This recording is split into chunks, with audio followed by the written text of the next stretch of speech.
Les vieux chênes. L'hiver, les chênes lourds et vieux, les chênes tors, geignant sous la tempête et démenant leurs branches, comme de grands bras fous qui veulent fuir leur corps, et que tragiquement la chair retient aux hanches. Les vieux chênes rugueux et sinistres, les noirs, géants debout à l'horizon, où les vents roguent, cinglent de leur colère et de leur vol les soirs, et les mordent comme des dogues. Semblent de mots obscurs les mornes receleurs, car l'âme des pays du Nord, sombre et sauvage, habite et clame en eux ces nocturnes douleurs, et tord ces désespoirs d'automne en leur branchage.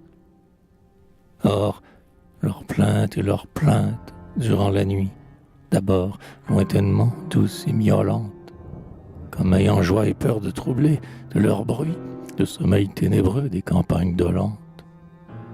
Puis le désir soudain où la terreur se joint, quand la tempête est là, hennissante et prochaine. Puis le râlement brusque et terrible, si loin, que les bêtes des grands routes hurlent de haine. Et se couchent là-bas dans les sillons de peur. Puis un apaisement sinistre et despotique, une attente de glaive et d'ombre et de fureur, et tout à coup la rage énorme et frénétique. Tout l'infini qui grince et se brise et se tord, et se déchire et vole en lambeaux de colère, à travers la campagne, et beugle au loin la mort, de l'un à l'autre point de l'espace solaire. Oh, les chênes, oh les mornes suppliciés, et leurs pouces et leurs branches que l'on arrache, et que l'on broie, et leurs vieux bras exfoliés, à coups de foudre, à coups de bise, à coups de hache.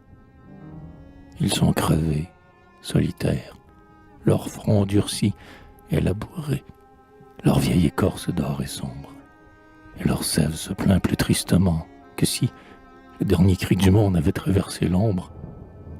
L'hiver, les chênes lourds et vieux, les chênes tors, geignant sous la tempête et démenant leurs branches, comme de grands bras fous qui voudraient fuir un corps, mais que tragiquement la chair retient aux hanches.